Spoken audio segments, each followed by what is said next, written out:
Don't be obsessive, it could be intensive, it could be explosive, it could be offensive. Don't be defensive, don't be aggressive, it will be a waste cause we could be expensive. You need a little fee in your life, you need a little me in your life. I wanna see the sea in your eyes, you need to be free. Hey. Move. Move. Body. Move. আমি একটু এই Move. পুরো স্টেজটা হাঁটাহাঁটি করব। এটার কারণটা হচ্ছে আমি গত 1 বছর ধরে ডায়াবেটিসের রোগী। সো ডাক্তার আমাকে বলেছে একটু হাঁটাহাঁটি করতে, এবং আজকে আমার 8000 স্টেপের হাঁটার 4 ভাগের 1 ভাগও হয় নাই। হ্যাঁ, সো যারা আমাকে রেকর্ড করছেন ক্যামেরায়, একটু কষ্ট করতে হবে। নেক্সট বেশি সময় নেব না, 20 মিনিট। হ্যাঁ, একটু মুভমেন্ট চলতে থাকবে। আর কিছু কিছু জায়গায় আমি বলবো স্পেসিফিক্যালি যে এই স্লাইডের ছবি তুলে পাবলিকলি অ্যানাউন্স করে দেন, সেখানে নিজে থেকেই করবেন। আর যে জায়গায় বলবো না সে জায়গায় করার দরকার নেই। আচ্ছা, আজকের এই ইভেন্টের সবথেকে বোরিং টপিক এবং আপনাদের ডোমেনের সাথে কানেক্টেড না এরকম একটা টপিক নিয়ে কথা বলতে আসছি। সেটা হচ্ছে বাংলাদেশের সাইবার সিকিউরিটিতে গ্যাপটা আসলে কি আছে। এখানে অনেক এনথুজিয়াস্ট আছেন যারা ভিএপিটি করেন। বাগবান্ডিতেও ডেফিনেটলি আপনারা সবাই করেন, যারা এখন করেন না আগে করে আসছেন ভিএপিটি করেন। তো এই ভিএপিটির পরের স্টেপে আমরা যে কাজটা করি গ্যাপ অ্যানালাইসিস করি, এই রিপোর্টটা পাওয়ার পর যে এক্স্যাক্টলি কতটুকু থাকার কথা ছিল, কতটুকু নাই, এখান থেকে কী প্রবলেম হইতে পারে না পারে, সেই জায়গাটায় একটু আমি কোরিলেট করার চেষ্টা করব বাংলাদেশের সাইবার সিকিউরিটি ডোমেইনটাতে কি হয়ে আসছে, ব্রিচ যেগুলো হওয়ার কথা ছিল না সেগুলো কেন হয়েছে, কিভাবে হয়েছে, এবং নিউ জেনারেশনকে কিভাবে এম্পাওয়ার করা যায়। আজকের এই এজেন্ডা স্লাইডটা আমি ইন্টেনশনালি ফাঁকা রেখেছি, কারণ কথা যেগুলো বলবো অনেক সময় কিছু গল্প বলবো আপনাদেরকে, অনেক সময় কিছু স্পেসিফিক ইনফরমেশন দেব, আর কিছু সময় দেখা যাচ্ছে যে কিছু ব্যাক এন্ডের কিছু স্টোরি বলবো, যে স্টোরিগুলো আপনারা আগে কখনো শোনেন নাই। এই জন্য এই এজেন্ডাটা আমি একটু ফাঁকা রেখেছি। এইখানে আমার একটা ছোট্ট পরিচয় দেওয়া আছে, আপনারা অনেকেই জানেন। এখানে অনেকে অলরেডি রেনাসকন এবং ফিনিক্স সামিটে আমার কিছু ইন্ট্রোডাকশান শুনেছেন। এখানে যে নামটা দেখতেছেন আমার অ্যাকচুয়াল নেম এর থেকে বড়। তো ওই নামটাকে শর্ট করার জন্যে মানে ক্লাস 9-এ ওই এসএসসির রেজিস্ট্রেশন করার জন্য লিখতে হতো। তো আমার অরিজিনাল নেম হচ্ছে আবু শামা মোহাম্মদ শামীম রেজা সোহাগ সরকার। তো এইটা কোনোভাবেই ওইটাতে আর্ট ছিল না। তো এখন কী করা যায়, স্যার বললো যে তোমার প্রথম 3টা অক্ষর ছোট করে দাও। ছোট কি? ASM শামীম রেজা, পরের নিকনেম সোহাগ বাদ, এরপরে আমার ফ্যামিলি টাইটেল সরকার, সেটাও বাদ। তো যাই হোক, পরে যেটা হলো, আমার যখন বয়স 16 তখন আমার ছোট ভাই দুনিয়াতে আসলো। তখন বাপ মা আকিকা দেবে, তা আমি চিন্তা করলাম শুধু আমার নাম নিয়ে আমি কেন প্যারা খাবো। তো ওর নামটাও আমি সেম ওয়েতে বাপ মাকে রেকমেন্ড করলাম। ওর নাম হলো আবু সালে মোহাম্মদ শাহরিয়ার শাফি সরকার। হ্যাঁ, তো ওকেও এই আবু সালে মোহাম্মদটাকে ASM করে দিলাম। তা আমার যেহেতু সরকার রাখতে পারে নাই, হ্যাঁ, ওরও সরকার বাদ দিয়ে দিয়েছি, কিন্তু ওর একটা লাকি অবস্থা হয়েছে যে শাফি নামটাও রাখতে পারছে, আমি সোহাগ নামটা রাখতে পারি নাই। যাই হোক, এই হচ্ছে আমার ইন্ট্রোডাকশান। আমি শুরুতে যেটা বলেছি যে আমার লাইফে আমি 2টা চাকরি করেছি, 2টা চাকরি, ওই 2টা ইন্টারভিউ দিই। এরপর 3rd ইন্টারভিউ যেটা দিয়েছি ওটার পর্যন্ত এখনও চাকরির কল আসে নাই। আশা করি ওইটার চাকরির কল আসবে না। তো এই না আসার কারণে যেই দায়িত্বটা আমি এখন আপনাদের জন্য নিয়েছি, সেই দায়িত্বটা হচ্ছে চলে গেল। আচ্ছা, তো সেই দায়িত্বটা হচ্ছে এখানে টিম ফিনিক্স দিয়ে আপনাদের জন্য যতটুকু কাজ করা যায় সেটা গভর্নমেন্টের বা কর্পোরেটের কথা অনুযায়ী ক্যাপাসিটি বিল্ডিং, একটা স্কিলফুল রিসোর্সেস পুল তৈরি করা, সাথে সাথে সেইখানে ছোট সাইবার সিকিউরিটি কিছু ছোট ডোমেন নিয়ে কিছু রিসার্চ করা, যেইটাতে ইন ফিউচার একটা প্রোডাক্ট বানানোর ইচ্ছা আছে। কেন? কারণ আমি যেই স্কিলফুল পুলটা এখন তৈরি করব তাদের তো একটু চাকরি বাকরি করতে হবে ভবিষ্যতে। কি সবাই তো চাইলে বিজনেসও করতে পারবো না, সবাই চাইলে চাকরিও করতে পারবো না। তো ওই জায়গাটা কর্মক্ষেত্রটা তৈরি করার জন্য এই রিসার্চের একটু ছোটোখাটো কিছু কাজ করছি আমরা। এটা গত 1 বছর ধরেই কথাবার্তা বলছিলাম, বাট ইনিশিয়ালি এখন শেষ পর্যন্ত কাজকর্ম শুরু হয়েছে। বাকি যেই ইন্ট্রোডাকশনগুলো আমার আছে পরিচয়, সেগুলো আর দেবো না, হাতে সময় খুব কম। আজকে আমরা আসছি, যদি ওভারঅল ডোমেনের কথা বলি তাহলে সেটা সাইবার সিকিউরিটি ডোমেন। আমরা সবাই সবসময় চিন্তা করি এখানে যারা টেকনোলজিতে কাজ করে বা কর্পোরেটে বা এন্টারপ্রাইজে যারা আইটিতে কাজ করে, এই প্রবলেমটা শুধু তাদের। সেটা সিকিউরিটি ব্রিচ হোক, ডেটা ব্রিচ হোক, কোনো রকমের ভালনারেবিলিটি এক্সপোজ হোক, হোয়াট এভার ইট ইজ। কিন্তু এই সিকিউরিটি এই প্রবলেমটা কখনোই শুধুমাত্র আইটির জন্যে ছিল না। কিভাবে? আমরা যখন রাস্তায় বের হই তখন আসলে কি হয়, একটা নির্দিষ্ট গতিতে আমার যানটা চালাইতে হবে, সেটা গাড়ি হোক, রিক্সা হোক। এখন ব্যাটারি চালিত অটোরিক্সা আলাদা কথা, ওরা মনে করে যে ওরা ওই F1-এর কম্পিটিশনে নেমেছে। তো এই যে এই কাজগুলো যখন হয় তখন কোনো কিছু আসলে ডিফাইন থাকে না। কিভাবে? আমরা জানি না কোনো একটা সিগন্যালে গিয়ে আমি জ্যামে কতক্ষণ দাঁড়িয়ে থাকবো, আনলেস অ্যান্ড আনটিল আমি ওইটাকে ফেস করছি। সাইবার সিকিউরিটিতে এই যে ডেটা ব্রিচ, সাইবার অ্যাটাক যা কিছু হচ্ছে, এটাও এই আননোন ব্যাপার। আমরা কিন্তু জানি না আসলে কখন আমার ডেটা ব্রিচ হবে। তো এই জানি নার ক্ষেত্রে যদি আসি, তাহলে সাইবার সিকিউরিটি কেন ম্যাটার করছে, কিছু স্পেসিফিক স্ট্যাটিস্টিক্স দিতে হয়। সবসময় আমাদের ফার্স্ট ওয়ার্ল্ড কান্ট্রি তো একটা এক্সাম্পল থাকেই, আমেরিকা। সো আমেরিকানরা 2023 সালে অলমোস্ট $12 বিলিয়ন উপরে সাইবার ক্রাইমে তাদের লস গেছে।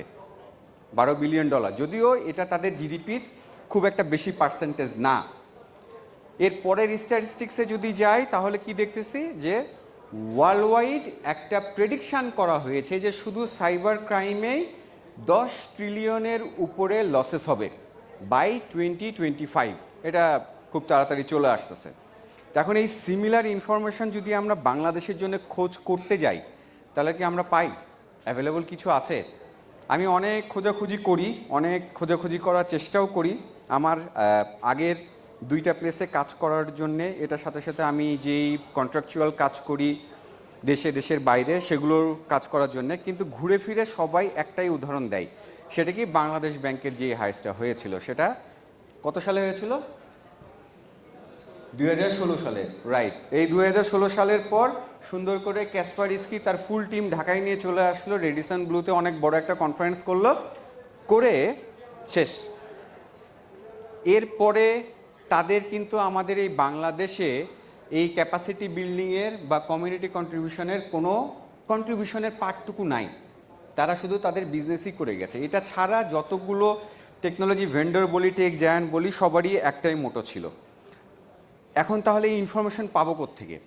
ডেফিনেটলি ছোট ছোট কিছু ইনফরমেশান আছে। সেই ছোট ছোট ইনফরমেশান যদি বলি তাহলে 2021-এ আমরা দেখছি যে বাংলাদেশ হিসাবে ওয়ার্ল্ডের 18তম স্প্যামার হয়েছি আমরা। সো ডেফিনেটলি 18তম হয়েছি আমরা। টপ 10-এ টপ 5-এ যেতে পারি নাই। এটা 2021-এর।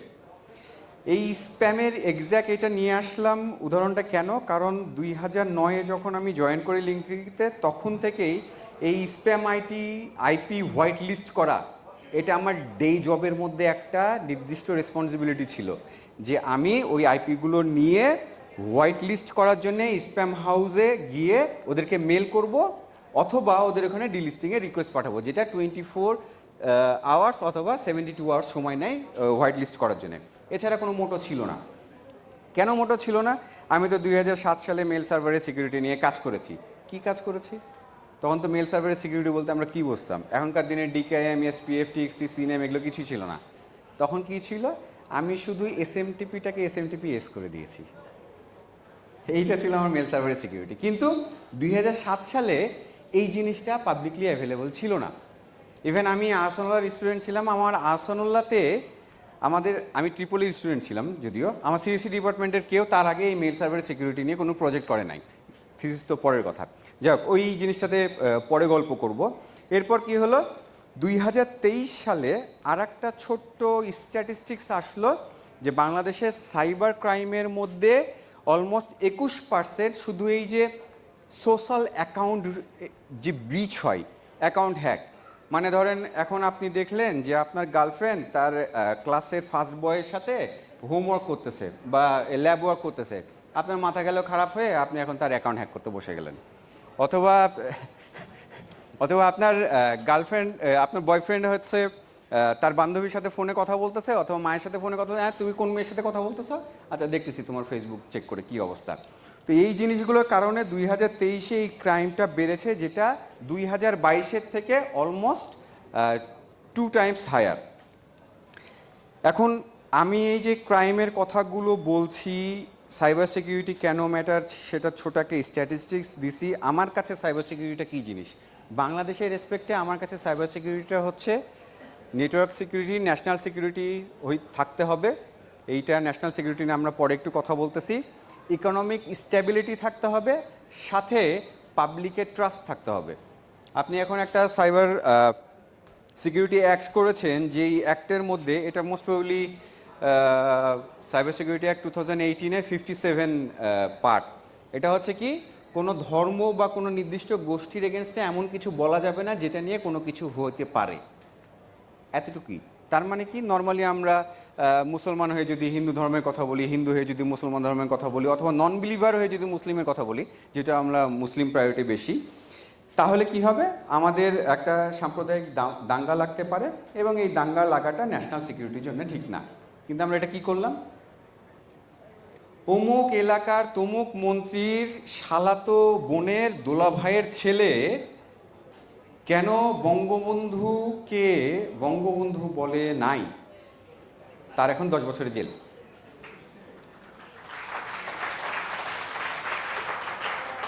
এগুলো একটু রেকর্ড করে দেন, হ্যাঁ রেকর্ড করে ছেড়ে দেন,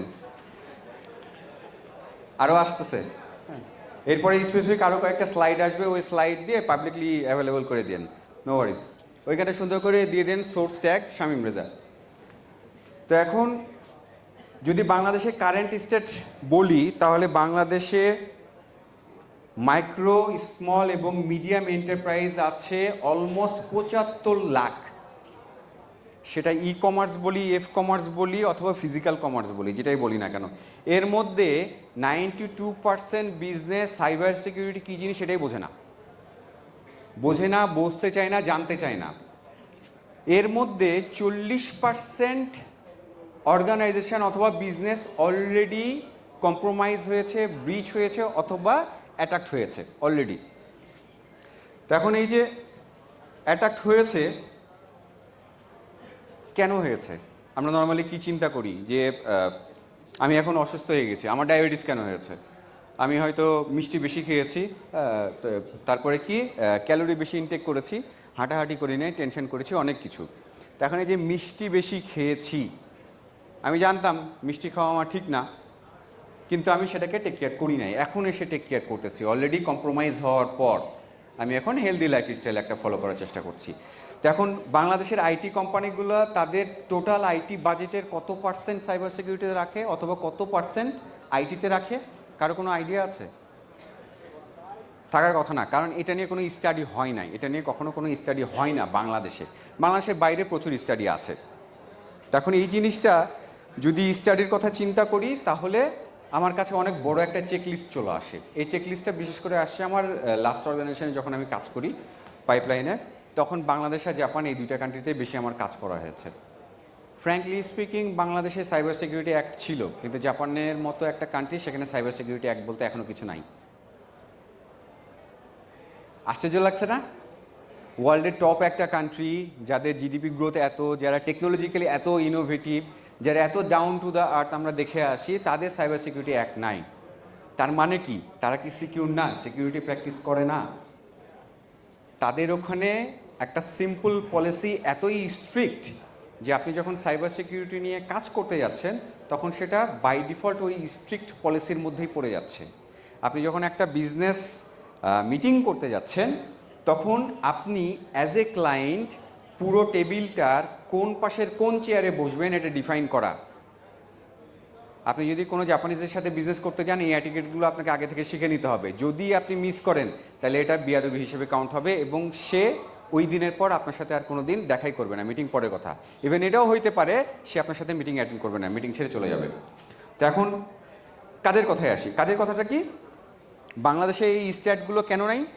কারণ আমাদের এখানে যে ব্রিচগুলো হচ্ছে সেই ব্রিচের ইনফরমেশান কেউ জানায় না।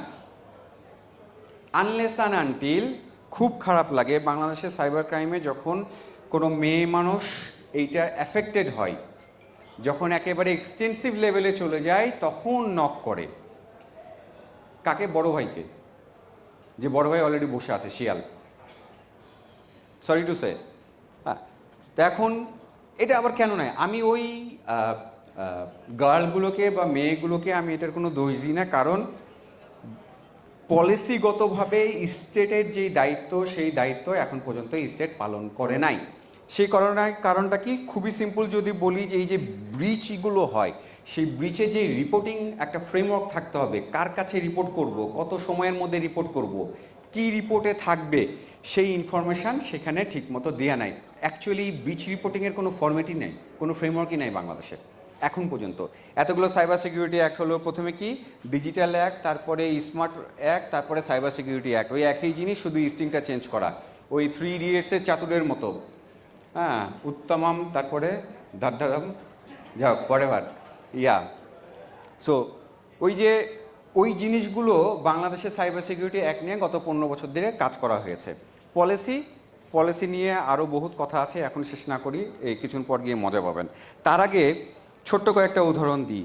আপনারা অলরেডি বিসিএসআইয়ের ওয়েবসাইটে কিছু ইনফরমেশান গত কিছুদিন ধরে রেগুলার বেসিসে পাচ্ছেন, মাঝে মধ্যে কিছু নিউজ মিডিয়ায় দেখতে পান। আর যারা থ্রেট ইন্টেলিজেন্স নিয়ে কাজ করেন, বিশেষ করে ডার্ক ওয়েব মনিটরিং নিয়ে কাজ করেন, এবং ওই মার্কেটে যারা কাজ করে থাকেন, তারা অলরেডি জানেন এই বিষয়গুলো। 2021-এ গ্রামীণ ফোনের বড় ধরনের একটা লিক হয়েছিল, যেটা তারা ইনিশিয়ালি অস্বীকার করে। কেন? কারণ তাদের হেই আছে, সেই আছে, অনেক কিছু, দেয়ার সামথিং এলস, তারা এই দুনিয়ার কেউ না। 2022 সালে বিটিআরসির ডেটা এক্সপোজ হয়, যেখানে এক্স্যাক্টলি তাদের যত ধরনের ইনফরমেশন ছিল সবই এক্সপোজ হয়ে গেছে। 2023 সালে বাংলাদেশ পুলিশের ডেটা লিক হয়, সেটাও যখন লিক হয় তখন বাংলাদেশ পুলিশে কাজ করা আমার এক ভাই আছে, সে আমাকে বলে, ভাই 7 জিবির মাল তো আমার কাছে আছে।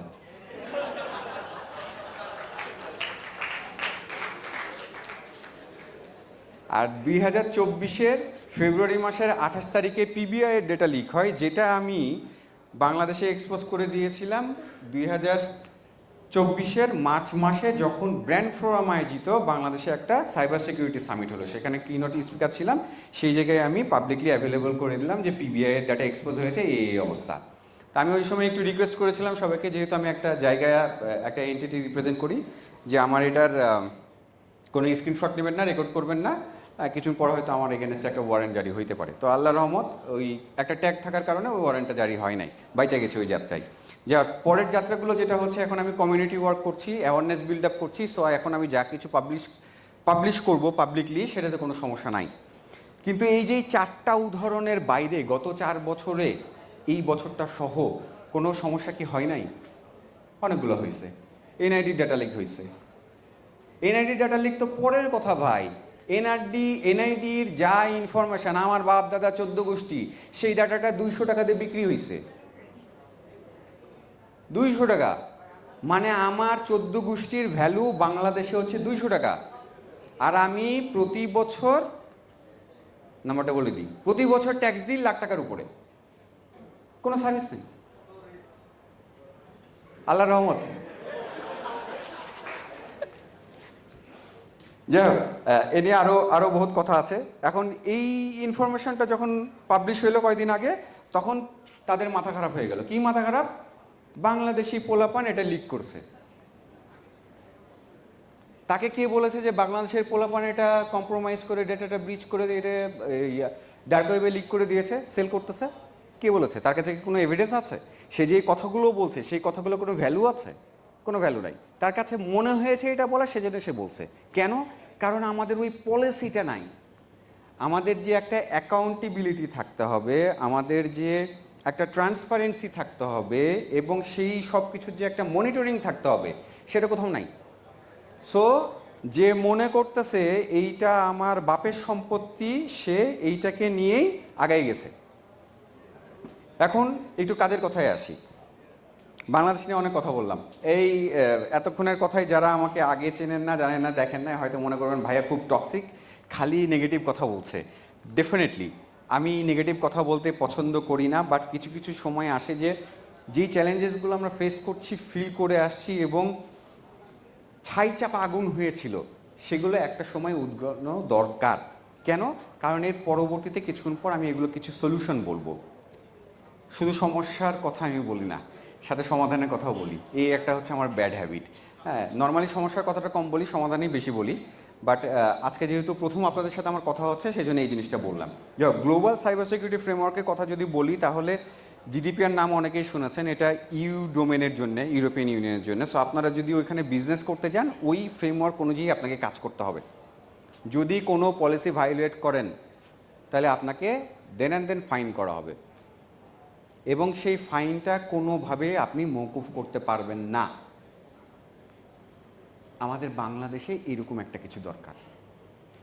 কেন দরকার? কিছুক্ষণ পরে একটা গল্প বলবো। এরপরে অনেকে নিস্টের নাম শুনেছেন। নিস্টের ফ্রেমওয়ার্ক নিয়ে যদি আপনারা কাজ করতে চান, তাহলে আপনার ইনফ্রাস্ট্রাকচারের যে রেজিলিয়েন্সি, সেই রেজিলিয়েন্সিটা আপনি ইনশিওর করতে পারবেন। বাট সেটা ডিপেন্ড করবে কি আপনার এক্স্যাক্ট ইউজ কেসের উপরে।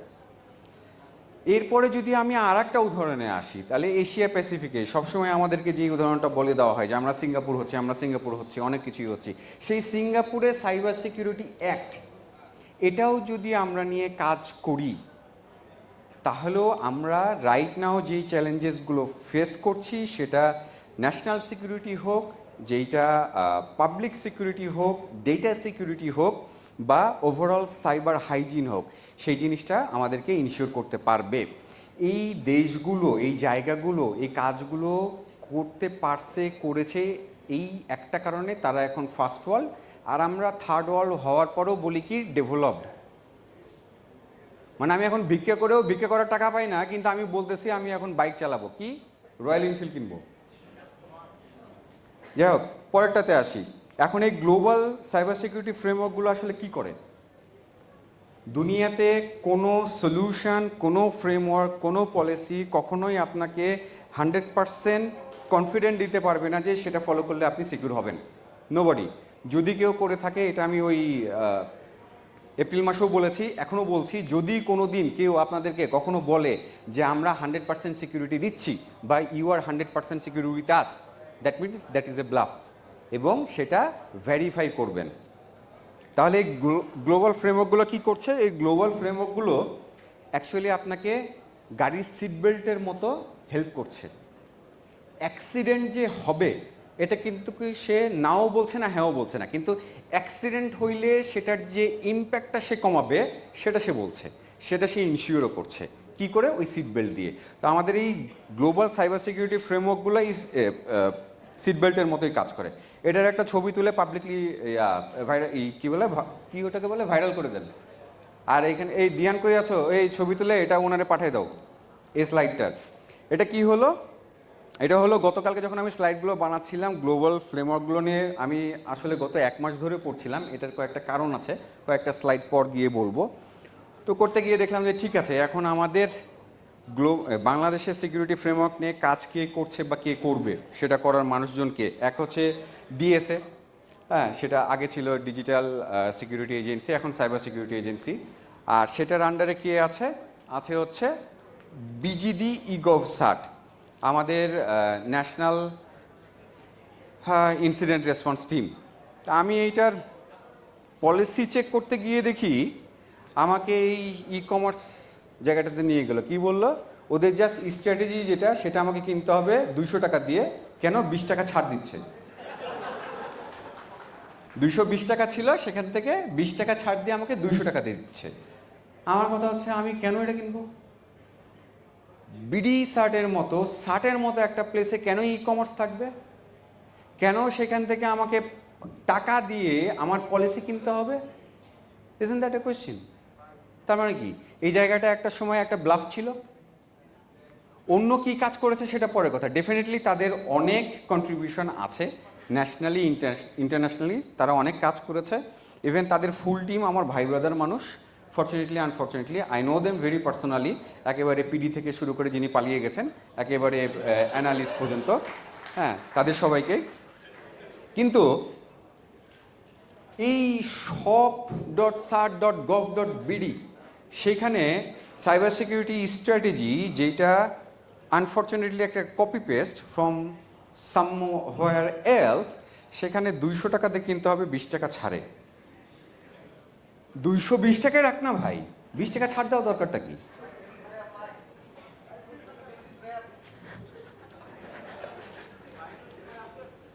এই টাকাটা কই যায় এটা দেখতে হবে।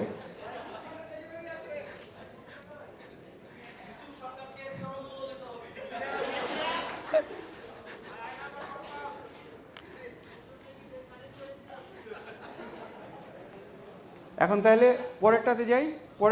পরেরটা অ্যাজ ইউজুয়াল যেটা বললাম, যেটা স্বপ্ন আমরা সবসময় দেখে আসছি, যে সিঙ্গাপুর। আমি সিঙ্গাপুরের সাইটে গেলাম, সাইটে গিয়ে সুন্দর করে বললাম আমাকে সাইবার সিকিউরিটি ফ্রেমওয়ার্ক বা অ্যাক্ট দেখাও।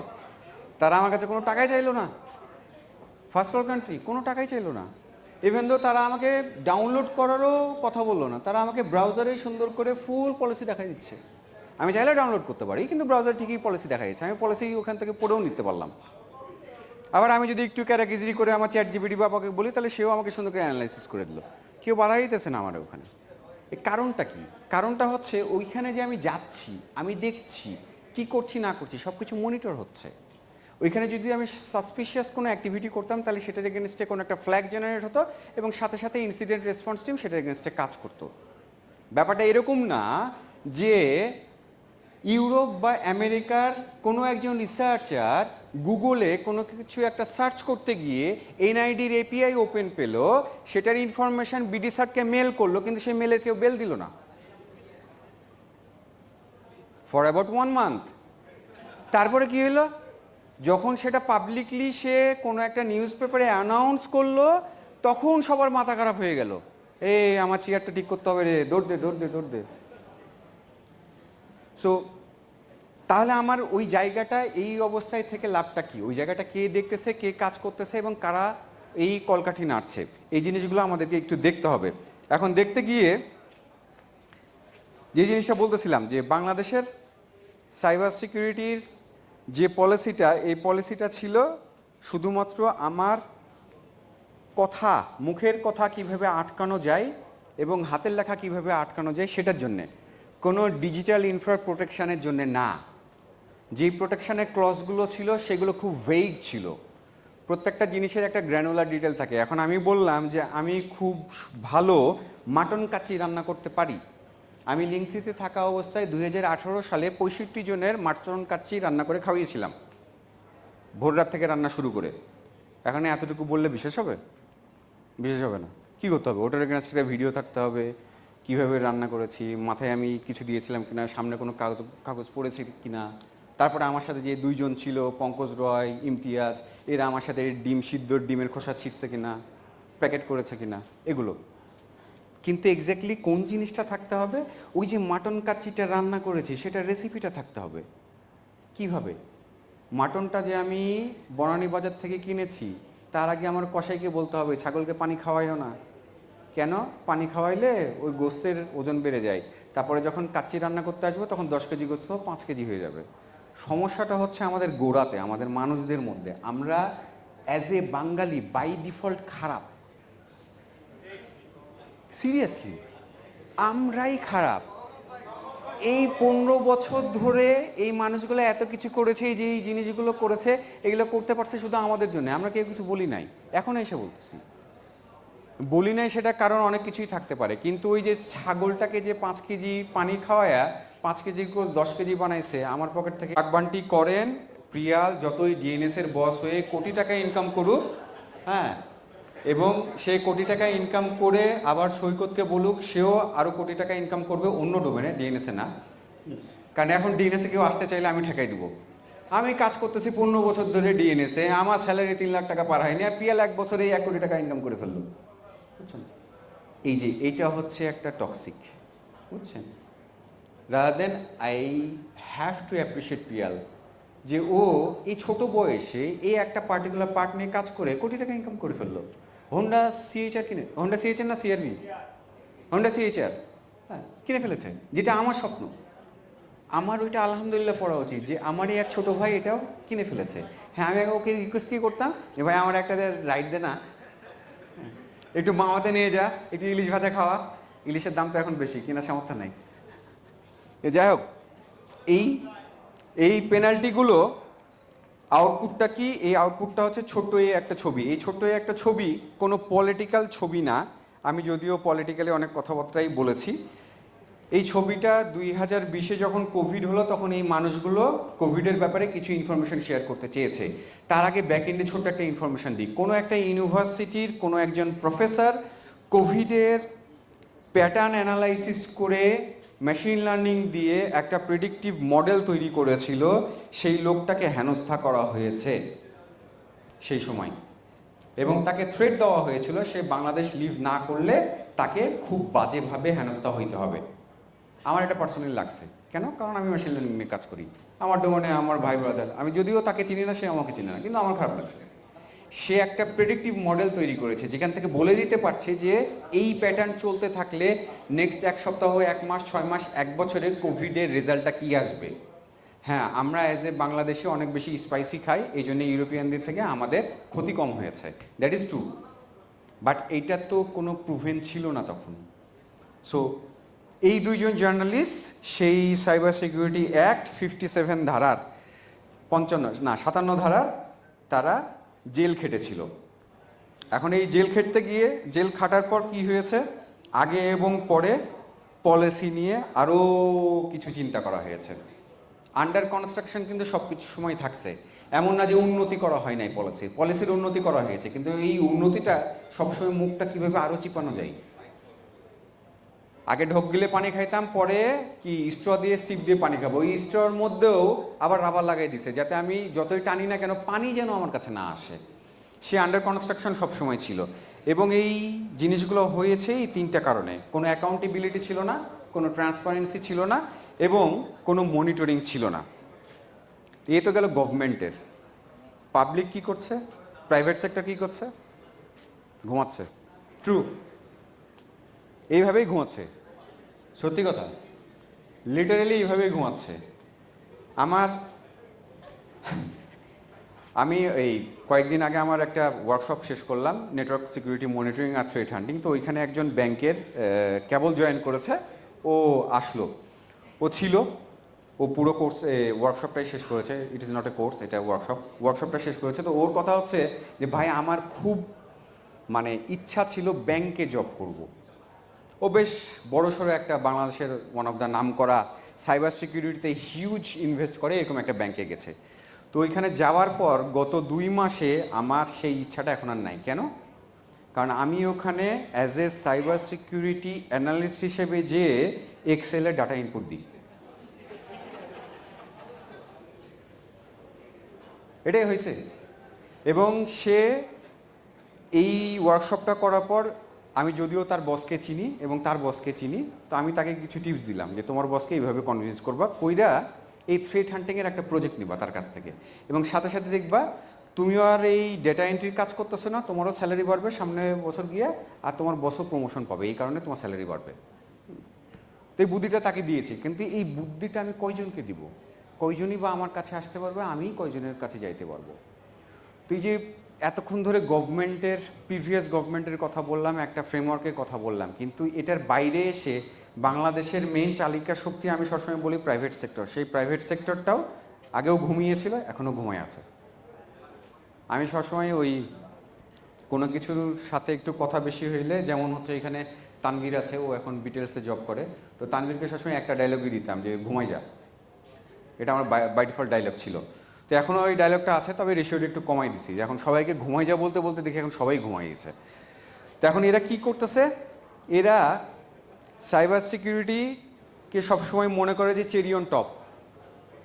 আপনি একটা ব্ল্যাক ফরেস্ট কেক খাচ্ছেন, এই ব্ল্যাক ফরেস্ট কেকের উপরে ওইটা একটা চেরি, যেটার আসলে কোনো প্রয়োজন নাই, এটা তারা মনে করে সাইবার সিকিউরিটি। এবং এদের কাছে আর একটা যেটা জিনিস হচ্ছে, ডেটা ব্রিচ কোনো ব্যাপার না। কেন ব্যাপার না? এই বছরেই আমার একটা খুব টপ লেভেলের বাংলাদেশের একটা ফার্মের সাথে কাজ করার সুযোগ হয়েছিল। তো সেখানকার এরকম কিছু ব্যাপার স্যাপার ছিল। তো ফাইন্ড আউট করতে করতে করতে করতে করতে গিয়ে দেখলাম যে ওই কোম্পানির এমডির পাসওয়ার্ড হচ্ছে ওরে আমার ময়না।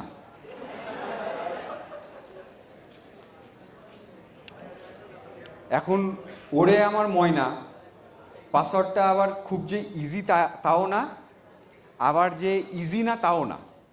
তার মানে কি, যে ওনার এই অ্যাকাউন্টটা কম্প্রোমাইজ করেছে ডেফিনেটলি টার্গেট করেই করেছে যে ওনার সামহাও এই ওরে আমার ময়না এরকম কিছু একটা ঝামেলা আছে। তো এই ঝামেলাটা ওনার পার্সোনাল, এগুলো আর এক্সপোজ না করি, প্রাইভেট সেক্টরের মানুষ। যাই হোক, আমরা একটা 2022 সালের নভেম্বর মাসের 22 তারিখে আমি একটা ফেসবুকে পোস্ট দিছিলাম যে বাংলাদেশের সাইবার সিকিউরিটি নিয়ে যদি কোনো কিছু করতে হয় তাহলে আমাদের সবাইকে অ্যান্টিভাইরাস আর জেনেরিক ফায়ারওয়ালের আইডিওলজি থেকে বের হয়ে আসতে হবে। এটা আসলে কিছুই না। ফায়ারওয়াল একটা নেটওয়ার্ক ডিভাইস, শেষ, plain and simple. Antivirus is nothing. একটু চিন্তা করে দেখেন, মানে আমি যখন স্কুলে ছিলাম 95, 93 বা এটার পরে 2000-এ যখন বাংলাদেশে কম্পিউটার আসলো, ওই তখনও অ্যান্টিভাইরাস ছিল। 2009-এ যখন আমি লিঙ্ক 3-তে জয়েন করি তখন ওইখান থেকে আমি উত্তরায় একটা আইএলস ট্রেনিং সেন্টারে গেছিলাম। ওইখানে কি ম্যালওয়্যার অ্যাটাক হয়েছিল, তো আমি ওই যে ম্যালওয়্যার বাইট না কি যেন তখন চলতো, ওইটার একটা চালিয়ে ম্যালওয়্যারগুলো রিমুভ করে দিয়েছি। এইটা ছিল তখনকার দিনের অবস্থা। এখন এই 2024-এ এসেও আমরা যদি চিন্তা করি যে এই অ্যান্টিভাইরাস আর ফায়ারওয়াল দিয়ে আমাদের সব কিছু হয়ে যাবে, তাহলে না। কিন্তু আনফর্চুনেটলি আমাদের প্রাইভেট সেক্টরটা এই অবস্থায় আছে। কেন? কারণ এই বছরের শুরুতেই আমার বাংলাদেশের আরেকটা ওয়ান অফ দ্য টপ ম্যানুফ্যাকচারের সাথে কাজ করার সুযোগ হয়েছে, যাদের র্যাপিড 7-এর সিম ছিল, সেটা সরো ছিল, পালো আলতোর ফায়ারওয়ালও পর্যন্ত ছিল, কিন্তু তারা অ্যাটাক হয়েছে। তো অ্যাটাকের ঘটনাগুলো একটু পরে বলছি। তো ওনার টিমে শুধুমাত্র সাইবার সিকিউরিটি নিয়ে দেখা একজনই। এত বড় একটা অর্গানাইজেশন যেটার পুরো বিজনেস সফটওয়্যার চলে এসএপি দিয়ে। এসএপি হচ্ছে এই সব থেকে মানে খরুচে। উনি তখন ওই র্যানসামের 3 বিটকয়েন দিতে আগ্রহী, 3 কোটি টাকা, এটা সে দিতে আগ্রহী, কিন্তু 10 লাখ টাকা খরচ করে তার একটা সকেট টিম বানাইতে আগ্রহী না। এই মিমটা যখন আমার চোখে পড়ে তখন আমার মনে হলো যে এটার উদাহরণ আছে আমার কাছে একেবারে রিয়েল লাইফে। বাংলাদেশে সাইবার সিকিউরিটি বা বাংলাদেশের বাইরে সাইবার সিকিউরিটি নিয়ে যতগুলো মিম আছে বা চলছে তার সবগুলোরই রিয়েল লাইফ এক্সাম্পল আছে। তো যাই হোক, ওই ঘটনাটাতে যেটা হয়েছিল পরে আমরা ফাইন্ড আউট করলাম যে তার সাইবার সিকিউরিটি যিনি আর্কিটেক্ট ছিল ওনার 2 বছর ধরে স্যালারি বাড়ায় নাই, প্রমোশন দেয় নাই, ওই জন্য উনি গত ডিসেম্বরে চাকরি ছেড়ে চলে গেছে। এবং উনি চাকরি ছেড়ে চলে যাওয়ার পর এই কোম্পানিটা ISO 27K সার্টিফাইড, তারপরও ইনফ্রাস্ট্রাকচারের পাসওয়ার্ড কোনোটাই চেঞ্জ করে নাই। সো উনি জানে যে ডিআরের পাসওয়ার্ড, ফিজিক্যাল মেশিনের ভিএম ইনফার পাসওয়ার্ড কোনটা, কোথায় কি আছে, ডিসি মেশিনের কোথায় আছে, ইভেন থার্ড যে ব্যাকআপ সেটাও কোথায় আছে। সো উনি যখন র্যানসামটা করেছে সেটা যার থ্রুতেই করুক না কেন উনি সবগুলো ইনক্রিপ্ট করে দিয়েছেন। আর এই ইনক্রিপ্ট করে দেওয়ার পর এত বড় একটা বিজনেস, তাদের ফুল বিজনেস অপারেশন একেবারে বন্ধ ছিল ফুল 1 মাস। যারা প্রতিদিন $10 মিলিয়ন উপরে বিজনেস করে মিনিমাম, কোনো ব্যবসাই নাই। আজকে তো আমার বিক্রি হয় নাই ভাই, এটা বললেও $10 মিলিয়ন পার ডে, তার 1 মাস বিজনেস অফ ছিল। তখন তারা ওই 3.5 কোটি টাকা দিতে আগ্রহী, কিন্তু 10 লাখ টাকা খরচ করে তাদের এটা করতে আগ্রহী না। এখন বাংলাদেশে ব্যাংকের কথা যদি আবার এসে বলি তাহলে এটা আবার আরও ডিফারেন্ট কেস। কিছুক্ষণ আগে একটা সুন্দর উদাহরণ দিলাম, সক অ্যানালিস্টকে ডেটা এন্ট্রির কাজ করাচ্ছে মাইক্রোসফট এক্সেলে। এখন আমরা যদি দেখি যে আমার টাকা যেই ভল্টে রাখা হয়েছে সেটা একটা কাপবোর্ড দিয়ে করা হয়েছে, কেমন হবে? তার থেকে বড় কথা ছিল যে এস আলমের মতো একটা কোম্পানি ঢুকাই দিয়ে সেখান থেকে বিলিয়নস অফ ডলার পাচার করে নিয়ে গেছে নিজের বাপ ভাইয়ের নামে। আর কি লাগে? আমার এখানে সাইবার সিকিউরিটি দিয়ে তো আর তাহলে কিছু হচ্ছে না। তখন আসতেছে ওই যে national security, public trust. So এই আত্মীয়করণ, এই জিনিসগুলো কিভাবে আসবে, ওখানে 3টা কথা বলেছিলাম, অ্যাকাউন্টেবিলিটি, ট্রান্সপারেন্সি এবং মনিটরিং। এটা শুধুমাত্র এই বিজনেসের পাবলিক প্রাইভেটের না, এটা আমাদের পার্সোনাল লাইফের ক্ষেত্রেও। রিলেশন যখন রাখবো তখনও আবার ওই যে ইউকেতে বসে একজন কি জানি লয়ার, বউ থাকা অবস্থায় পরকীয়া করে ডিচ হয়ে হারপিক খেয়েছিল, আবার সে আইসা গালিগালাজ করে। তো এই জিনিসগুলো উত্তরানো যাবে, এই জিনিসগুলো উত্তরানো যাবে এই তিনটা জিনিস দিয়ে: অ্যাকাউন্টেবিলিটি, ট্রান্সপারেন্সি এবং মনিটরিং। এখন খুব সিম্পলি বলি, দিনের পর রাত আসে, রাতের পর দিন ডেফিনেটলি। সো শুধুমাত্র টক্সিসিটি, শুধুমাত্র চ্যালেঞ্জ, শুধুমাত্র সমস্যা এবং নেগেটিভিটি বলে লাভ নাই। এটা থেকে উত্তরানো কীভাবে যাবে সেটা আমাদেরকে বলতে হবে। So light the candle. কীভাবে? গভর্নমেন্টের সবথেকে বড় যেটা কাজ হবে যে এই জায়গাটা লিড দিতে হবে। একেবারে ফ্র্যাঙ্কলি বলি, এই যে আমরা সবসময় এত কিছু বলি যে ইউরোপ আমেরিকা তারা কত সিভিলাইজ, তারা কত কি করে, হেন তেন করে, এই সেই করে। একদিন খালি ল অ্যান্ড অর্ডার বন্ধ রাখেন, আমরা বাঙালিরা গত 2500 বছরের ইতিহাসে যা করি না তার থেকে জঘন্যতম কাজ তারা 1 মিনিটে করবে। This is true. সো তারা কেন এত একেবারে লোহার মতো শক্ত হয়ে থাকে, অন্য কিছু করতে পারে না, করে না, করতে চায় না? Because of the law and order.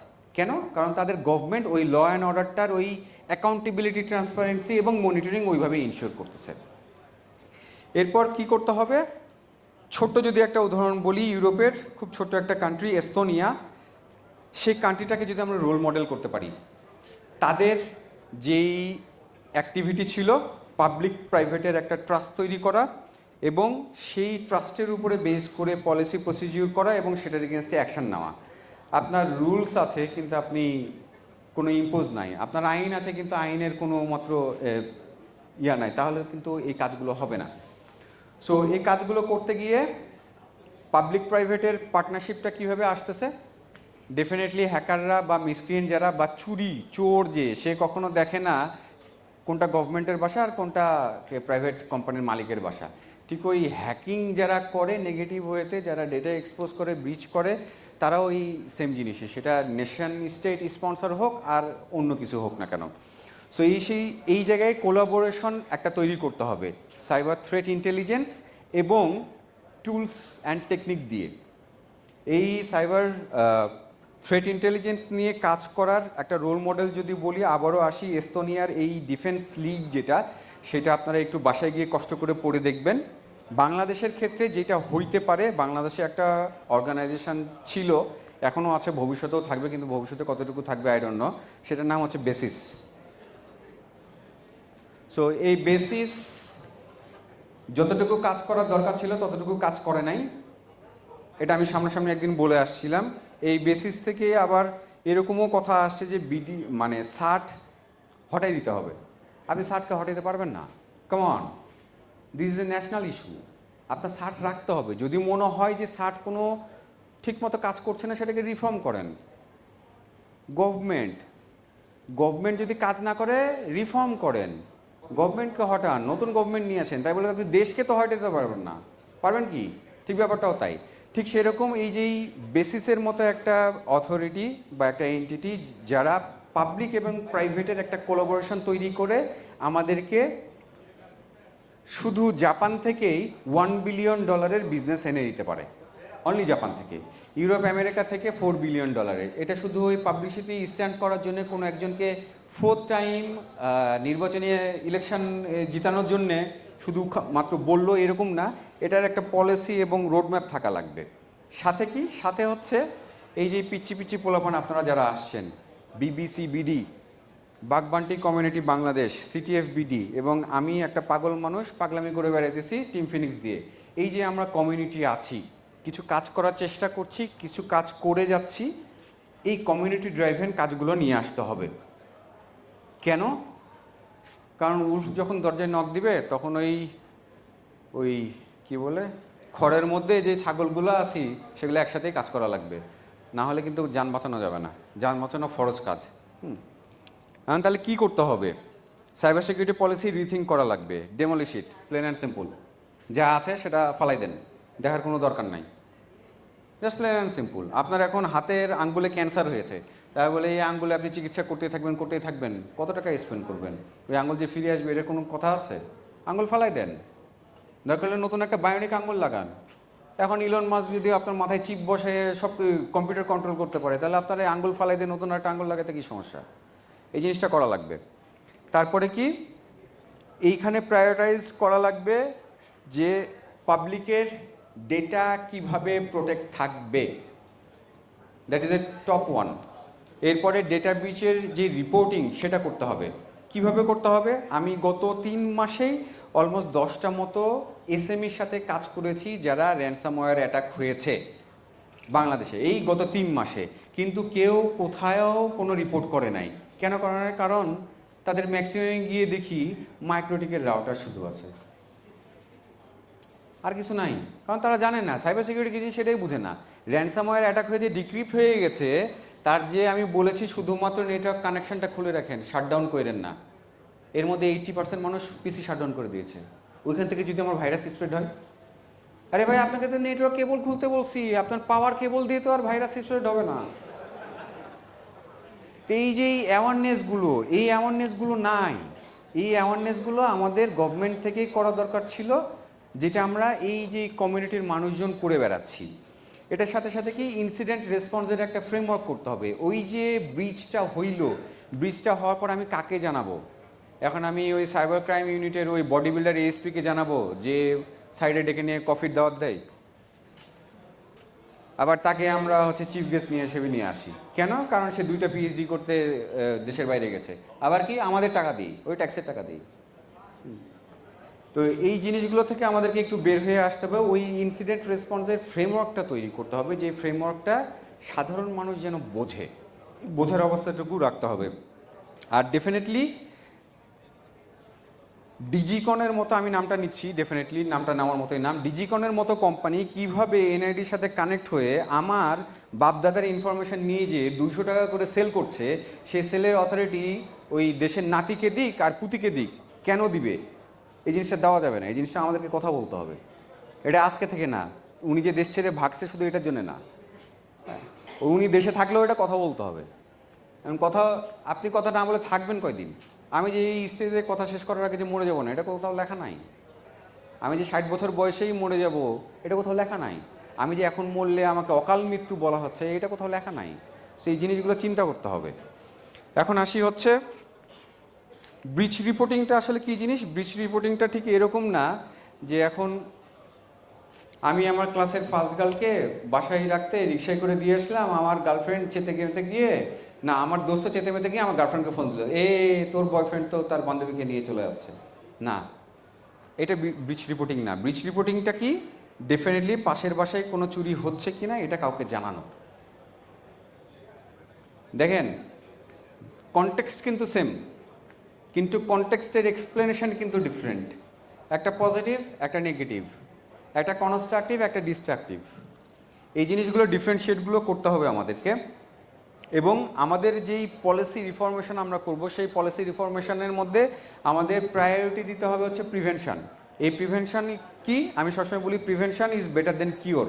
মানে কি? অসুস্থ হওয়ার পর মেডিকেলে অ্যাডমিট হয়ে অপারেশন করে ওষুধ খেয়ে ফলমূল খেয়ে আমি সুস্থ হওয়ার থেকে আগে থেকেই ফলমূল খাই না। আমরা কারো বাসায় বেড়াতে গেলে কি করি? 2 কেজি মিষ্টি নিয়ে যাই, একেবারে কি সুগারে ভর্তি। মানে কি আমার ডায়াবেটিস সবাই ছাড়বেন আপনারা। যখন আমি মেডিকেলে অ্যাডমিট হলাম তখন 2 কেজি আপেল নিয়ে গেলেন, কেন? আগে দিতে পারলেন না? ওই 2 কেজি মিষ্টির দাম দিয়ে তো 4 কেজি আপেল হয়ে যেত, আমি 1 সপ্তাহ ধরে খাইতে পারতাম, তাই না? এখন 2 কেজি মিষ্টি তো 1 সপ্তাহ ধরে খাওয়া যায় না, 2 মাস ধরে খাইতে হয় ফ্রিজে রেখে, মানে অলরেডি এক্সপায়ার্ড। ওটাও আর একটা ঝামেলা, খাইলে পেটের অসুখ হবে। যাক, এই জিনিসগুলো আমাদেরকে একটু চিন্তা করতে হবে। এটার সাথে সাথে আমি এখানে যে জিনিসটা বলছিলাম যে পলিসি রিফরমেশনের প্রপোজাল, আমি অলরেডি একটা প্রপোজালের ড্রাফট তৈরি করে ফেলেছি। গত 1 মাস ধরে দিহান আমাকে খুবই প্যারা দিচ্ছিল। তার সাথে দেখা হইলেই, চা খাইতে গেলে, বিড়ি খাইতে গেলে বা যেটাই করতে যায়, তার একটাই কথা, ভাই ফ্রেমওয়ার্ক কই। ওর একটাই কথা, ভাই ফ্রেমওয়ার্ক কই। তো এই ছেলেটা সব মাঝে মধ্যে আমার গায়ে আগুন ধরাই দেয়। তো ওর এই আগুন ধরানোর ফল এই রাইট সাইডে যে ব্ল্যাক পার্টটা দেখছেন, এই ব্ল্যাক পার্টটা আমার কাইন্ড অফ ড্রাফট একটা ইন্ডেক্স। এই ড্রাফট ইন্ডেক্সের মধ্যে আমি 14 গোষ্ঠী ঢুকাই দিয়েছি। সো কেউ যদি মিস্টার কিম জং ইউ বাংলাদেশে আসে এবং উনি এখানে রাজত্ব করতে চায়, এই অ্যাক্টের কারণে উনি রাজত্ব করতে পারবে না। আমি এই জিনিসটা ইনশিওর করছি। এখন এখানে প্রশ্ন হচ্ছে যে এই জিনিসটা আমাদের এই নতুন গভর্নমেন্ট নেবে কি না, এই নেবে কি না সেটা তাদের দায়িত্ব। আমার সাইড থেকে দায়িত্ব অ্যাটলিস্ট তাদের কাছে ওই মেসেজটা পৌঁছে দেওয়া, তাদেরকে ওই হেল্পটা করা, কমিউনিটি থেকে এই কন্ট্রিবিউশনটা করা, এবং এরপরে অ্যাজ এ বিজনেস তাদেরকে এই জিনিসটা বোঝানো। এখন পলিসি রিকমেন্ডেশনের মধ্যে ডেফিনেটলি আগেও বলেছি আমি, ডাটা প্রোটেকশনের ইনফো থাকতে হবে, ক্রিটিক্যাল ইনফ্রাস্ট্রাকচারটা আমি কিভাবে হ্যান্ডেল করব সেটার ইনফরমেশন থাকতে হবে। আমি বাংলাদেশ ইলেকশন কমিশনের সাথে কাজ করেছি, সে কাজ করতে গিয়ে যেটা হয়েছে সেখানে আমার সক ডিপ্লয় করার কথা, কিন্তু আমি 1 মাস ধরে তাদের নেটওয়ার্ক ইনফ্রাস্ট্রাকচার রিফরমেশন করেছি। কেন? ওইখানে যতগুলো ভেন্ডর কাজ করছে বাংলাদেশের টপ টায়ার, তাদের কারো কাছেও নেটওয়ার্ক ডায়াগ্রামটা নাই। ইনভেন্টরি থাকা তো পরের কথা, ইভেন কারো কাছে কোনো ফায়ারওয়াল বা রাউটার বা সুইচের লগ ইন ইউজার নেম পাসওয়ার্ডটা পর্যন্ত নাই। সো আমাকে এই পর্যন্ত কাজ করতে হয়েছে। কোনো নেটওয়ার্ককে বলে নির্দিষ্ট কোনো ট্যাগ দেওয়া নাই। সো কোন তালার সাথে কোন তালা কানেক্ট হচ্ছে, কীভাবে কানেক্ট হচ্ছে, কোনটা ডিস্ট্রিবিউশনে যাচ্ছে আর কোনটা এই ইন্টারনাল ল্যানে থাকছে, কোথাও কোনো কিছু লেখা নাই। আমাকে 1 মাস ধরে এই কাজটা করতে হয়েছে। সো এই যে ক্রিটিক্যাল ইনফ্রাস্ট্রাকচার, আমরা অ্যাজ এ প্রাইভেট এন্টিটি পাবলিকে যাচ্ছি কাজ করতে, 10 টাকার কাজ 10,000 টাকা দিয়ে করতেছি, তার মধ্যে মারিং কাটিং কত কিছু হচ্ছে আল্লাহ মানে কি জানে, 10 টাকার কাজও হচ্ছে না, সেটা 2 টাকাই হচ্ছে। কিন্তু 2 টাকার কাজে যতটুকু করা দরকার সেটা পর্যন্ত আমরা করি নাই গত 15 বছরে। শুধু আমরা ওই গভর্নমেন্টকে দোষ দিয়ে যাচ্ছি। সো আমাদেরকে এই জায়গা থেকে একটু বের হয়ে আসতে হবে। পরে কোলাবোরেশন ডেফিনেটলি একটা থাকবে। তারপরে হচ্ছে ন্যাশনাল সাইবার হাইজিনের অ্যাওয়ারনেস প্রোগ্রাম তৈরি করা লাগবে। কিভাবে? শুধু অক্টোবর মাস, এখন আপনি সারা বছর আপনার বউয়ের সাথে কথা বললেন না, অ্যানিভার্সারিতে এসে শুধু গোলাপ ফুল দিলেন, তাহলে হলো না।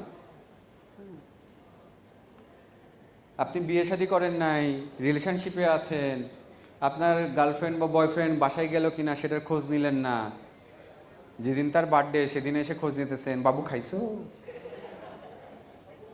তাহলে হইল না।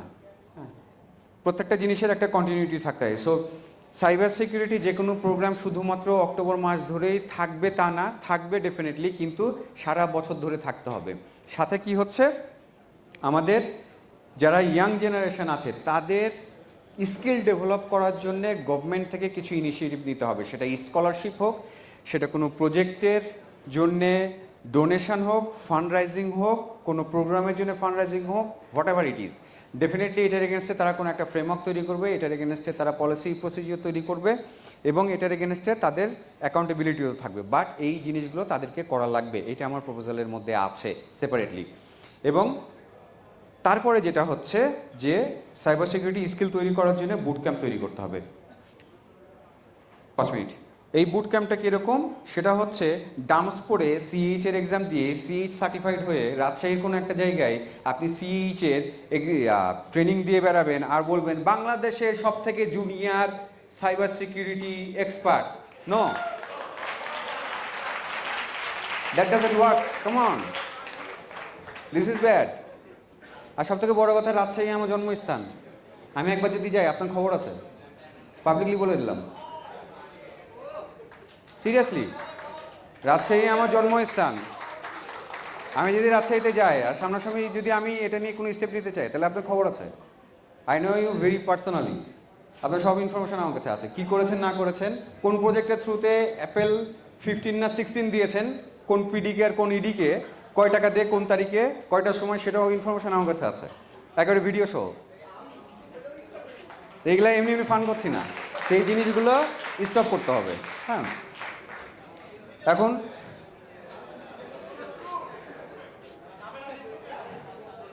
আমার এই জুলাই আগস্টের মাসে আমি ওই গুগল ড্রাইভের সাবস্ক্রিপশন ইউজ করি 2014 থেকে অলমোস্ট। তো এই 1.5 মাসে শুধু স্ক্রিনশট আর ভিডিও রেকর্ড করা নিয়ে 55 জিবির উপরে স্পেস খেয়েছে। সো বুঝেন এভিডেন্স কালেক্ট করাতে আমি কী পরিমাণ ফ্রিক। হ্যাঁ, তো এই কারণে আসলে ওই যে কয়দিন আগে আমি ডিএফআইআর এর একটা ওয়ার্কশপ লঞ্চ করেছি, যারা যারা আগ্রহী চলে আসেন। হ্যাঁ, আর যদি আলমাস ভাইয়ের মাধ্যম দিয়ে আসেন তাহলে 20% ডিসকাউন্ট পাবেন। আচ্ছা, আমরা সবাই টম ক্রুজের এই মুভিটা দেখছি, ম্যাভরিক, রাইট? সো এখানে কি বলে, it's not the plane, it's the pilot.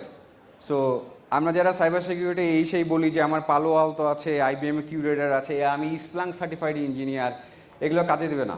হ্যাঁ, টুলস ইজ নাথিং। টেকনোলজি কীভাবে কাজ করে, এটার ফাংশনালিটি কী, সেটা হচ্ছে মেন। সো ওই যে স্কিলফুল ম্যান পাওয়ার তৈরি করা, ওই স্কিলফুল ম্যান পাওয়ার তৈরি করার দিকে আমাদেরকে যেতে হবে।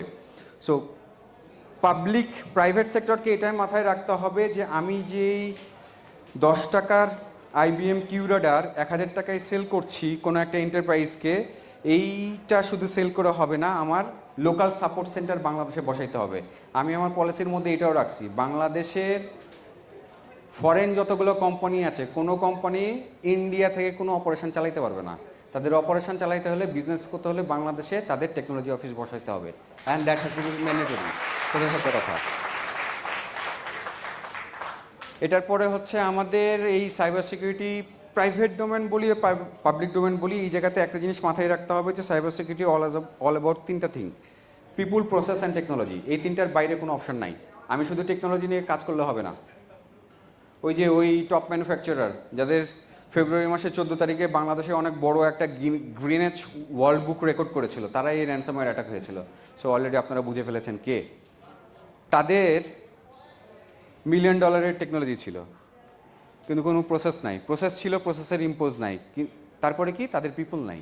একজন মানুষ যার কাছে ঠিক ডিসেম্বর থেকে জানুয়ারি পর্যন্ত 5টা ইমেল অ্যালার্ট আসছে, 6টা হোয়াটসঅ্যাপের মেসেজ আসছে, সে একটাও চেক করে নাই, তাহলে তার র্যানসামওয়্যার অ্যাটাক হবে না কেন? এটা কি এতই সস্তা জিনিস? এটার সাথে সাথে আর একটা ব্যাপার যেটা চিন্তা করতে হবে যে VAPT ইজ এ মাস্ট। কেন বলি VAPT ইজ এ মাস্ট? হ্যাঁ, আমরা যদি সাইবার সিকিউরিটির টোটাল আমব্রেলা বা ইকোসিস্টেম চিন্তা করি, তাহলে VAPT খুব টাইনি একটা পার্ট, খুবই টাইনি একটা পার্ট।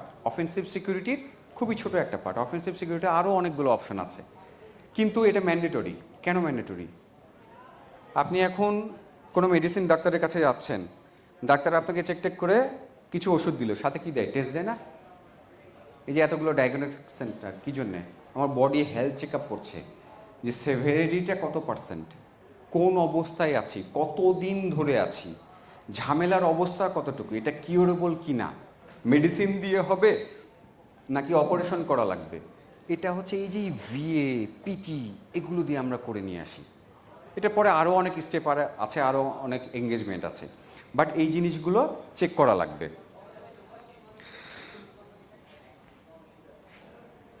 আমরা নর্মালি যে জিনিসটা বলি যে সাইবার সিকিউরিটিতে কানেক্ট থাকলে ইটস নট অ্যাবাউট যে আপনি কখন হ্যাক হচ্ছেন, আপনি আদৌ হ্যাক হচ্ছেন কি না, ইটস নট অ্যাবাউট দ্যাট। কখন হ্যাক হবেন বা কখন ব্রিচ হবেন, এটা হচ্ছে ব্যাপার। সো আপনাকে সবসময় রেডি থাকা লাগবে। বাগবান্টি প্রোগ্রামের কথা যদি বলি, তাহলে বাগবান্টি প্রোগ্রাম যে কোনো অর্গানাইজেশনের জন্য একটা বড় ধরনের ভাইটাল একটা রোল প্লে করে। একই সাথে আপনারা নিজেদের কোনো বাইন্ডিংস না রেখে একটা ব্রডার অ্যাসপেক্টে নিজেদের একটা সার্টেন টাইমের জন্য নিজেদের কিছু এক্সপার্টিস গ্রো করছেন। যেমন প্রিয়াল, ও এখন DNS নিয়ে কাজ করে কিনা আমি জানি না। ও কি পালাইছে? আছে, ও এখন DNS নিয়ে কাজ করে কিনা আমি জানি না, বাট DNS নিয়ে ওর আরও অনেক কাজ করার অপশন আছে। ও করে কিনা আমি এখন জানি না, বাট আগে যতটুকু টাকা দেয় না? আচ্ছা, আমি বলে দেবো, কোটি টাকা যেন আবার দেয়। হ্যাঁ, তো এই যে আপনি টাকা পাচ্ছেন, আপনার সাথে সাথে একটা সার্টেন টাইম মতো ওই ডোমেনটাতে আপনার এক্সপার্টিস গ্রো হচ্ছে।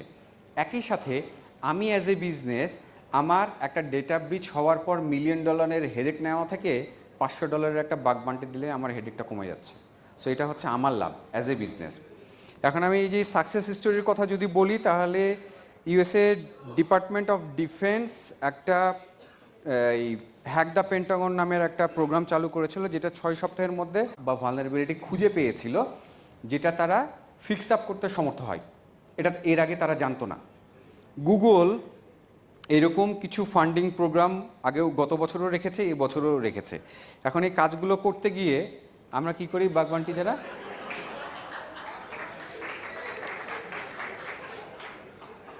মানে ভাই আমি রিপোর্ট সাবমিট করি, খালি ফলস খাই।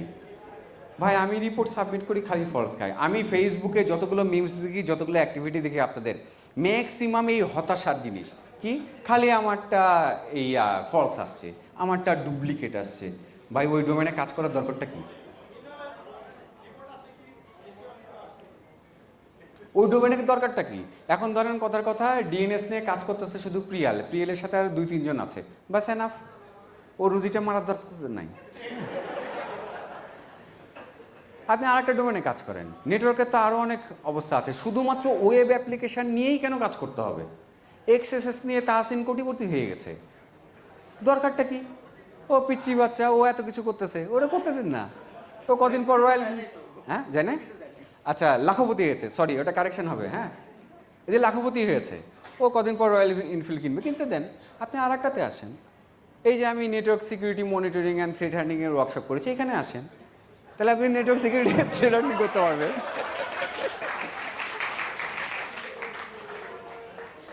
এখন নেটওয়ার্কের প্রোটোকল তো অনেকগুলা, শুধুমাত্র এইচটিটিপি, শুধুমাত্র ডিএনএস, শুধুমাত্র ওই 80445353, আরও তো অনেক পোর্ট আছে, ওগুলোকে কাছে আরও অনেক প্রোটোকল আছে, সেগুলো নিয়ে কাজ করেন। ডোমেনের সাইজটা বাড়ান, কাজের পরিধিটা বাড়ান। সবাই যে জায়গায় আছে আপনি সেই জায়গায় যদি যান, তাহলে তো ওই যে বাংলাদেশে ওই 5-10 বছর আগে ওই থাই কুলের ব্যবসা শুরু হয়েছিল, ওইটা কী হলো, হঠাৎ করে একদিন শাইখ সিরাজের একটা প্রোগ্রামে আসলো কি, রাজশাহীর অমুক জায়গার তমুক মানুষ, হ্যাঁ ইউনিভার্সিটির লেখাপড়া শেষ করে থাইকুল চাষ করে এখন কোটিপতি। তারপরে কি হলো, গোটা বাংলাদেশে থাইকুল চাষ শুরু হয়ে গেল। তখন কি, বড়ইয়ের দাম 20 টাকা কেজি, 10 টাকা কেজি, 30 টাকা কেজি। কারণ একটা মানুষের ওই বড়ই লাগাইতে, গাছ লাগাইতে, ওই গাছের ইয়ারলি মেনটেন্যান্সে লাখ টাকা চলে যায়, তার এগেনস্টে তার কি আসে, মাত্র 10,000 টাকা, 15,000 টাকা, 20,000 টাকা। তাহলে আর হইল, সবাই এক জায়গায় যাচ্ছে, এক জায়গায় যাওয়ার দরকার নেই, অন্য জায়গায় দেখেন না।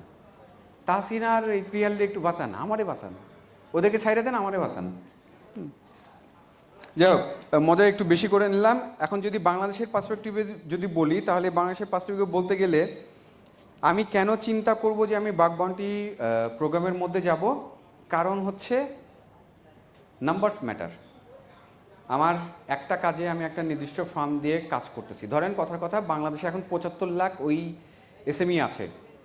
এই 75 লাখকে সার্ভ করার জন্য কতগুলো ভিএপিটি কোম্পানি আছে, উপরে বিটেলস বসে আছে, কিছুক্ষণ পর বিটেলস এখানে টক দিবে, আমার প্রাণপ্রিয় ক্যাসার ভাই বিটেলস আছে। এখন এই বিটেলস কয়টা কোম্পানিকে সার্ভ করতে পারবে? এখানে পেনটেস্টার ভাইও আছে, পেনটেস্টার ল্যাব আছে, তারপর তাহসিন একটা বানাচ্ছে, ওদিকে ইয়া কই রেমন শেখ কালো চশমা পরে ও আর একটা বানাচ্ছে। তারপর কি, বেশ কয়েক বছর আগে পিকাবোর ওয়েবসাইটে একটা বাগ পেয়েছিল, যেই ছেলেটা বাগটা ধরে দেওয়ার পর তাকে সুন্দর করে রেমোরেশন দেওয়া হবে বলে অফিসে ডেকে নিয়ে পুলিশে ধরে জেল খাটিয়ে দিল 6 মাস। সেই ছেলে এখন ইউএসএতে মাস্টার্স করে সে এখন একটা ভিএপিটির কোম্পানি লঞ্চ করে দিয়েছে ইউএসএতে, পেন স্ট্রাইক, ইয়া রাইট, নামটা ভুলে গেছিলাম, থ্যাংক ইউ, একটা হাততালি হবে। এই যে কোম্পানিগুলো কতটুকু সার্ভ করতে পারবে, 75 লাখ কোম্পানিকে সার্ভ করা কি পসিবল না। এখানে ছোট্ট একটা উদাহরণ আছে, আমি বেশি সময় নেব না, খুব শর্টের মধ্যে শেষ করে দেব। গত বছরের কোনো একটা সময় না, গত বছর আমার বিয়ে হলো ফেব্রুয়ারির 2 তারিখে, 3 তারিখে বিটিভি থেকে নক আসলো যে তাদের ওইখানে একটা লাইভ সেশন করতে হবে। ওইখানে আরও 3 জন সিনিয়র মানুষ আসবে, একজন পুলিশ থেকে, একজন হচ্ছে সাংবাদিক, এবং আরও কে যেন। তা আমি তখন শ্বশুরবাড়িতে ছিলাম, তো আমি একটু লজ্জা পাচ্ছিলাম, বুড়াতে বসে বিয়ে করেছি, হ্যাঁ শ্বশুরবাড়িতে বসে এই জিনিসগুলো করবো। পরে দেখি সবাই খুব উৎফুল্ল, ন্যাশনাল টিভিতে আমাকে দেখাবে, আমি খুব উৎফুল্ল হয়ে গেলাম, ইয়েস ঠিক আছে, this is my right moment. তা আমি সুন্দর করে তাদেরকে ইয়েস বললাম। এই কথায় এসে আমি বললাম যে অ্যাওয়ারনেসটা খুব বেশি দরকার, কারণ আমরা জানি না আমি ভিকটিম হলে কোথায় গিয়ে রিপোর্ট করব। এটা আমি জেনারেলাইজ কথা বলছি, কোনো পলিসি কোনো কিছুর অবস্থা না। তো এখানে যে সাংবাদিক ছিল, সে সাংবাদিকটা আমার পরিচয় জানতো কি জানতো না, আমি যতটুকু বুঝলাম পরে যে উনি জানতো না। উনি এমনভাবে কথা বলে উঠলো যে না, আমাদের ইনফ্রাস্ট্রাকচারে এবং পুলিশ ইনফ্রাস্ট্রাকচার, এই সিবিআই ইনফ্রাস্ট্রাকচারে কোনো রকমের ইনভেস্টমেন্ট নাই, সেটা ইনভেস্টমেন্ট হিউজ বাড়াইতে হবে, এই অ্যাওয়ারনেস এগুলো ফালতু কথাবার্তা। তো আমি তাকে ফোন নিয়েই, আমাকে পরবর্তী প্রশ্ন করা হলো, ওই প্রশ্নের আনসার দেওয়ার আগে আমি প্রথমেই ফোন নিয়ে বললাম আমি ওই সাংবাদিকটার কথার আনসার দিতে চাই। উনি জেনে শুনে বললো কিনা আমি জানি না, বাট এই ডোমেনে আমার কাজ করা 17 বছরের উপরে। আমি ফাউল টক করতে আসি নাই। আপনার বাংলাদেশের জনসংখ্যা 17 কোটি মানুষের জন্য কত কোটি পুলিশ মোতায়েন করে আপনি ক্রাইম অফ করবেন? সাইবার ক্রাইম তো পরের কথা, যেখানে আপনার পুলিশরা একটা ডায়েরি লিখতে 50 টাকার চায়ের দাম চাই। আমি লাল চা খাই 8 টাকা দিয়ে, ওরা লাল চা করতে গেলে 50 টাকা, আমি তো এটা বুঝবে না। হ্যাঁ, 50 টাকা কোনটা? ও ওই লোকের বাড়ি ছিল হচ্ছে এই রহনপুর, চাঁপাইনবাবগঞ্জের রহনপুর, মসলি, ওখানে দামটা একটু কম। তো যাই হোক, এই যে এই জিনিসগুলো আমি তখন তাকে বললাম যে আপনি কখনোই ম্যান পাওয়ার দিয়ে বা কোনো একটা টুলস দিয়ে এই জিনিসটা করতে পারবেন না আনলেস অ্যান্ড আনটিল অ্যাওয়ারনেস তৈরি করছেন। তো এই অ্যাওয়ারনেসের জিনিসগুলো এখানে থাকতে হবে। এই অ্যাওয়ারনেসের জিনিসগুলো কাজ করতে গিয়ে কী হচ্ছে, আমাদের এখানে এক বাংলাদেশের ওয়ান অফ দ্য বিখ্যাত কোম্পানি, যেটাকে বাংলাদেশি গুগল আমরা বলি, সেই বাংলাদেশি গুগলের একটা স্ক্রিনশট দিয়েছি। সেখানকার সিসো আমার সামনে বসে আছে, একজন ফটোগ্রাফার মানুষ, আমার ভাই ব্রাদার আলমাস ভাই, সবাই তার জন্য একটা গড়তালি। বাংলাদেশের প্রথম রেসপন্সিবল ডিসক্লোজার প্রোগ্রাম উনি তৈরি করেছে, তৈরি করার পর ওনার ঘুম হারাম হয়ে গেছে। ভাবি এখন ওনাকে সহ্য করতে পারে না। কেন? কারণ আপনি পিএইচপি ইনফো পেয়েছেন, সেটাও একটা হাই সেভারিটি ভালনারেবিলিটি বলে ওনাকে মেল করতেছেন। কেন ভাই, কী সমস্যা আপনাদের? এটা কি হইল? এটা কিছু হইল? এখন আপনি পিএইচপি ইনফো, তো এটার জন্য কোনো সিকিউরিটি অ্যানালিস্ট হইতে লাগে না। একজন সিস্টেম অ্যাডমিন এটা বের করতে পারবে, একজন আইটি অ্যাডমিন এটা বের করতে পারবে যে ওটা পিএইচপি ইনফো, ওটা জাস্ট ইনফো, এখান থেকে আর কিছু নাই। তো ওই লোকটা ঘুম আরাম করতেছেন কে? বেচারা মেয়ের বাপ হয়েছে, একটু ফ্যামিলিকে টাইম দিতে দেন। এই জিনিসগুলো একটু মাথায় রাখবেন। সাথে হচ্ছে কি, আমি যে অর্গানাইজেশনটার সাথে আর একটু কাজ করি এবং অতপ্রতভাবে 2018 থেকে কাজ করে আসছি, সেই কোম্পানিটাও এই ভালনারেবিলিটি রিপোর্টিং প্রোগ্রামটা তৈরি করেছে। তো এইটা অ্যানাউন্স করেছিল ওরা গত বছরের শুরুর দিকে। তো এইটার পরেই ওদের সাথে কথা হচ্ছিল কিভাবে কি করা যায় না করা যায়। করতে করতে আমি যেটা চিন্তা করলাম যে আমাদের টিম ফিনিক্স থেকে এখন থেকে যে প্রোগ্রামগুলো শুরু করব, সেখানে আমরা এই ভালনারেবিলিটি রিপোর্টিং প্রোগ্রামটা শুরু করব। তালি দেন।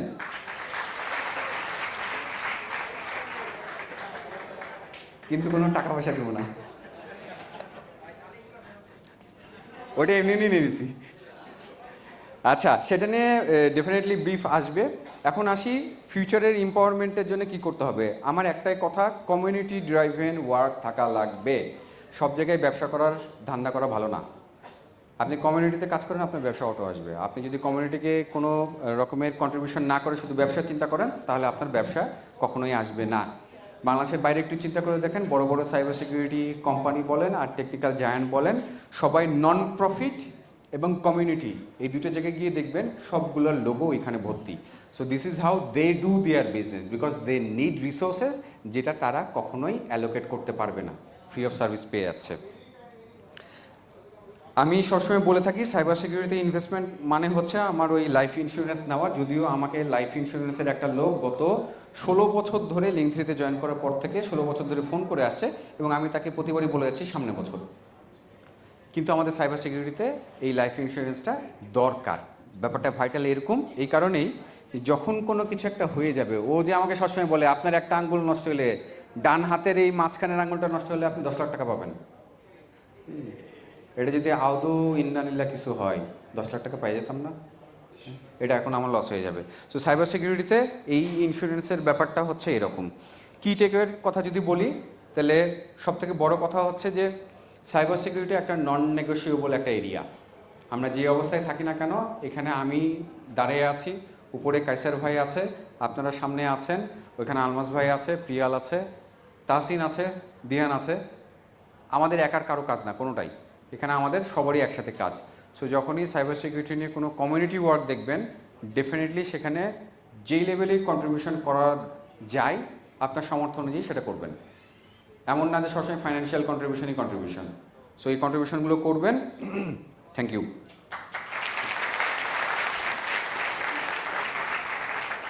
কোনো প্রশ্ন আছে? Thank you.